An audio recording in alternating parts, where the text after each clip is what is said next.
On May 27, 2025, a massive explosion ripped through the Shandong Yudao chemical plant in Gaomi, a city in eastern Shandong province, China. One worker barely made it out alive. Video captured him sprinting across a metal walkway just as a fireball erupted behind him. He managed to reach another part of the facility seconds before the blast engulfed the path he'd been on. The explosion sent a towering column of black and orange smoke into the sky and shattered windows in buildings up to 2 miles, about 3 kilometers, away. Residents as far as 4 miles, over 6 kilometers, felt the shockwave. 5 people were confirmed dead. 6 more are still missing. 19 others were injured. Over 230 firefighters and 55 vehicles responded to the scene to fight the fire and search for survivors. The plant is operated by Shandong Yudao Chemical Co., which produces pesticides and pharmaceutical chemicals. It employs more than 500 people and spans about 116 acres, 47 hectares. In 2024, it was cited for safety violations, but was later commended for correcting over 800 hazards. The cause of the explosion remains under investigation. Environmental tests were conducted, but no results have been released yet.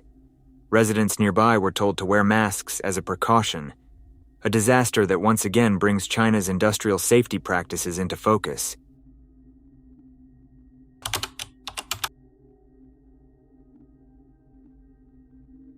Pessoal, estou fazendo esse vídeo aqui de despedida, tá? Eu sou o Eli, do Frango na Brasa, casado com a Érica Gisele por 25 anos, pai da Gabriela e do Gabriel. E eu fui traído pelos 3. Eu entrei na bebida, eu errei com bebida, mas eles fizeram uma coisa hoje muito feia, falando que eu ameacei eles, e não ameacei. Acontece que eu conquistei muita coisa e isso chamou a atenção de muitos, e aí muitos se aproximaram. Inclusive tem um cara que chama Yuri Rondon, um cara gordo, que foi criado lá dentro da minha casa. Só que ele tem uma vontade muito grande de ser dono do frango e ser dono da minha mulher. Ele vai ser dono da minha mulher agora, porque eles vão viver juntos, eu tenho certeza disso, que ele armou isso. E aí eles fizeram uma medida protetiva contra mim, sendo que eu vim pro manso, para eles ficarem na casa. Tem todas as conversas neste celular que eu vou deixar para vocês verem. Vou deixar com um amigo, esse amigo aqui vai mostrar todas essas postagens para vocês. Yuri, você foi um covarde. Yuri, você foi um falso. Érica, você me enganou 25 anos. Aquele dia lá em Florianópolis, que eu te peguei falando com um homem lá que você não deixou ver, aquela vez eu já deveria ter desconfiado e largado de você, tá? Mas você vai viajar sexta-feira, hoje é o meu enterro, pode me enterrar hoje, tá? Pode me enterrar hoje mesmo. E eu amo, esse vídeo eu quero que roda o mundo, tá? Eu vou deixar para a pessoa postar aqui no meu Facebook. E eu quero que a minha filha, Franciele, que mora em Campo Grande, venha para cá para fazer a divisa dos bens. Os bens que eles estão querendo tanto, minha filha também tem direito. Franciele, eu tô te chamando. Vem para Cuiabá hoje. Hoje, filha. Tá? Me perdoa por ter sido ausente. Você tem seus problemas. Talvez não soubemos lidar com isso. Mas vem pegar o que é seu, tá, Franciele? Vem pegar o que é seu. E daqui a uns minutos eu já não existo mais. E o culpado disso se chama Yuri, que arquitetou tudo. O Yuri arquitetou tudo. Eu tô assim, bem abalado porque mentiram. Eu recebi uma intimação hoje para ficar à distância, sendo que eu vim para Pumanço e deixei minha família em Cuiabá. E eles fizeram uma mentira, falando que medida protetiva. Eu não acredito na justiça, por isso que eu estou indo embora. Por causa de canalhas igual Yuri Rondon, que arquitetou toda a minha morte, tá? Eu não tenho coragem de matar ninguém. Nunca ameacei meus filhos, minha filha. Sempre quis o bom e do melhor para eles. Mas eles foram traíra. Eles traíram a minha confiança. e vão pagar pelo meu sangue. O culpado da minha morte se chama Eric Gabriel, Gabriela Tosta, Érica Gisele e Yuri Rondon. Vocês me mataram, tá bom? On May 26, 2025, Eli Correa Pinheiro, a 56-year-old owner of a local restaurant in Cuiabá, Brazil, recorded what appeared to be a farewell video. In it, he accused his wife, children, and a close friend of betrayal and alleged conspiracies against him. He seemed visibly distressed and mentioned a restraining order filed by his wife. Shortly after sharing the video on social media, Pinheiro was involved in a fatal car crash on a highway known locally as Estrada do Manso in the state of Mato Grosso. Driving a Jeep Compass, he collided with a concrete barrier on a bridge known as Ponte sobre o Rio Coxipoaçu, causing the vehicle to overturn. He was pronounced dead at the scene. Although it's clear the video was meant as a farewell, police are still investigating the circumstances of the crash.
On May 28, 2025, a catastrophic collapse of the Birch Glacier unleashed a massive avalanche of ice, mud, and rock onto the Swiss village of Blatten in the Lötschental Valley of Valais, Switzerland.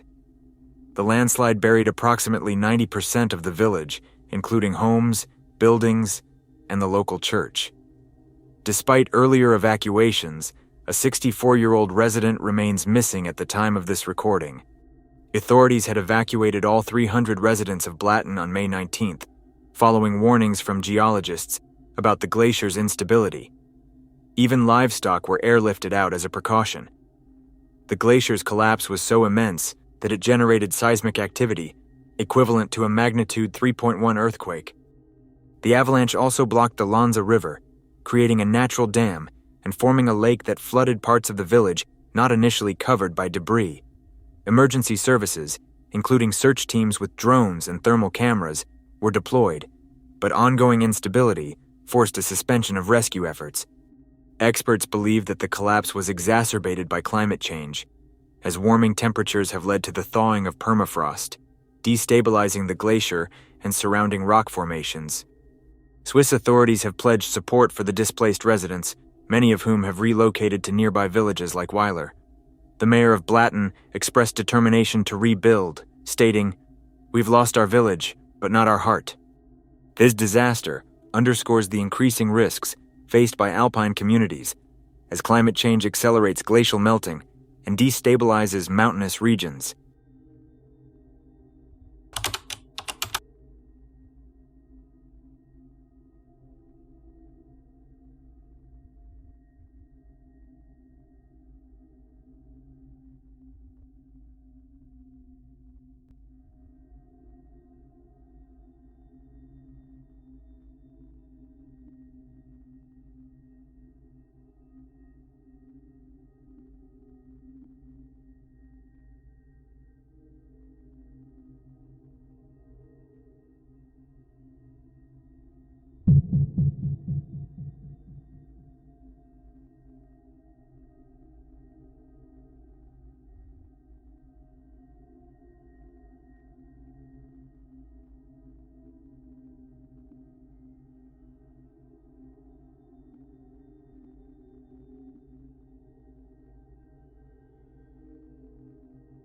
On February 7, 2024, a Ford Focus pulled up to a compressed natural gas station in Oran, Salta Province, Argentina.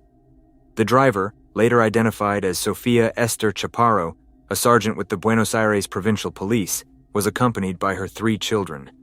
She requested a minimal gas refill.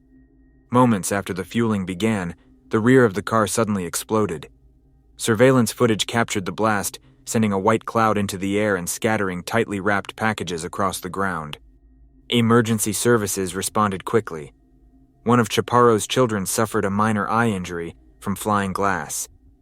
After an investigation, authorities found over 20 kilograms of illicit substances hidden inside the vehicle's gas tank, which had recently been modified.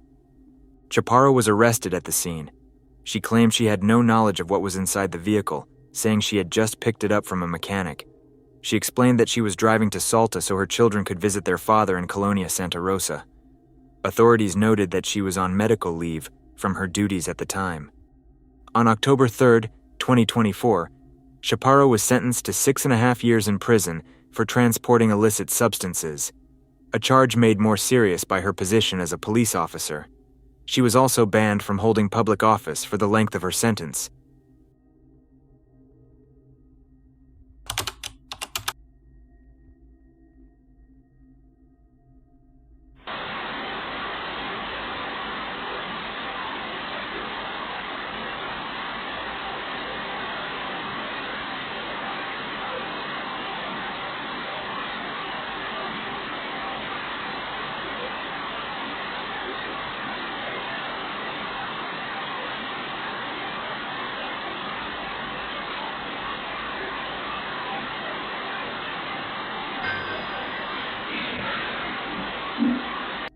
On March 12, 2024, a food delivery worker named Kay entered an unfinished building in Wenzhou, Zhejiang Province, China, to deliver an order. Carrying 2 bags of food and wearing a winter coat and helmet, he walked through a corridor, unaware of the danger just ahead. Suddenly, he stepped into an open elevator shaft and fell from the 3rd floor to the 2nd. The moment was captured on a security camera. 1 second he was walking, and the next, he vanished from the frame. Kay survived the fall but suffered serious spinal injuries. He was taken to a hospital, underwent surgery, and later recovered. He reported that there were no warning signs or barriers around the open shaft, and the hallway lighting was poor. Local police confirmed the incident, but did not clarify whether the construction company would face any legal consequences.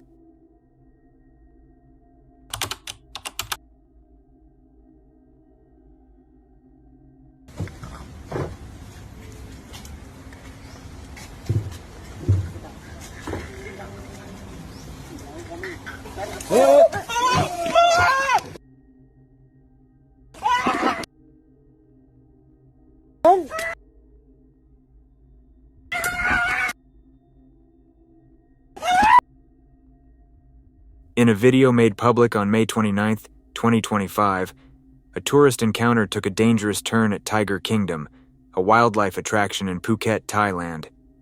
The footage shows an Indian visitor being attacked by a tiger while attempting to take a selfie inside the animal's enclosure.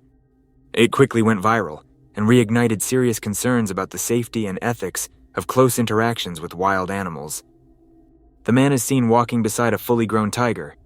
As he crouches to take a photo, a staff member uses a stick to prompt the animal to sit. Within moments, the tiger becomes aggressive and lunges at him, triggering panic among nearby visitors.